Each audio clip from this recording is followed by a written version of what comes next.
Bonjour. Aujourd'hui, j'aimerais parler de l'élimination de notre équipe nationale, la Côte d'Ivoire, et de l'autosatisfaction des dirigeants du foot ivoirien, aussi de l'encadrement technique. Donc, on attend dire que, nous avons fait mieux que par le passé, nous avons passé la phase du groupe.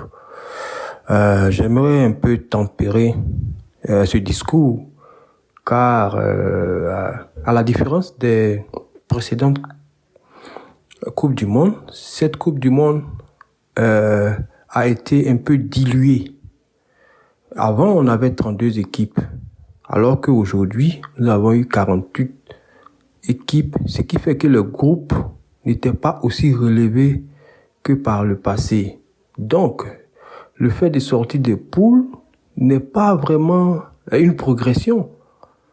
Qui plus est, les pays, des 10 pays africains qui étaient appelés à ce rendez-vous, il y a 9 pays africains qui sont sortis des poules, notamment des pays qui n'avaient même jamais participé à la Coupe du Monde, notamment le Cap-Vert, qui sa première participation est sorti des poules. Les pays tels que le Congo, qui n'avait jamais engrangé un seul point en Coupe du Monde. L'Égypte. Donc, il n'y a rien d'exceptionnel dans ce que notre équipe nationale a accompli durant cette Coupe du Monde. Et un autre point, c'est lorsque c'est en anglais qu'on comprend réellement de quoi il s'agit. En anglais, on parle de round of 32, c'est-à-dire que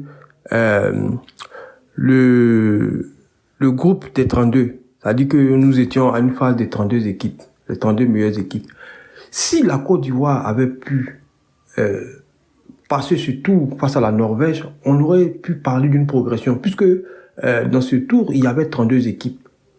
Mais nous n'avons pas pu passer ce tour pareillement aux années précédentes de Coupe du Monde où les phases de groupe étaient aussi composées de 32 équipes. Donc, il n'y a pas eu d'évolution. En fait, de façon globale, c'est une question d'ambition. Nos dirigeants manquent d'ambition. Et on a vu, avant la Coupe du Monde, quand on demandait quelles étaient les ambitions, c'était de sortir des poules. Alors que nous avons une équipe telle que le Maroc qui est arrivé en demi-finale. Le Maroc est arrivé en demi-finale. Donc, la chose qu'il fallait viser, c'était la demi-finale. C'est comme ça qu'on fait pour évoluer. On ne peut pas à chaque fois se complaire. Non, nous, on doit sortir des poules, alors qu'il y a une équipe africaine qui est arrivée en demi-finale. C'est quoi? Et de façon générale, on voit pourquoi les Africains sont à la traîne. Parce qu'on manque d'ambition. Et cela se voit encore lors de l'égalisation du but. Normalement, pour une équipe qui vise les demi-finales, lorsqu'on égalise le but, on prend le ballon, ou bien même si on ne prend pas le ballon, on devait se dire que c'est quelque chose de normal et on continue à presser.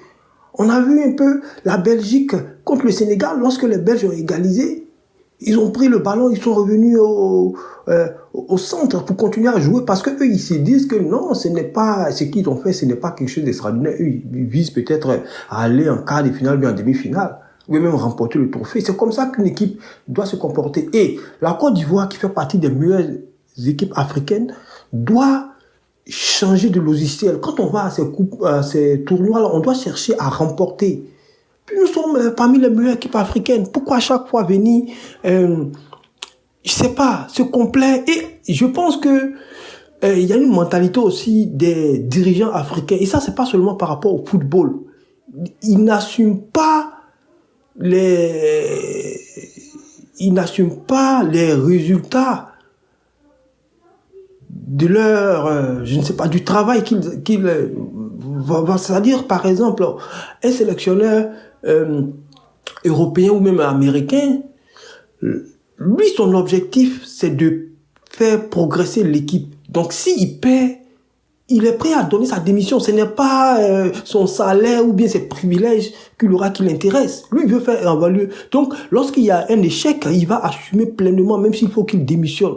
On a vu le Regragui qui a remporté, qui est arrivé jusqu'en demi-finale de la Coupe du Monde avec le Maroc, qui est allé en finale de la Coupe d'Afrique et qui a posé sa démission.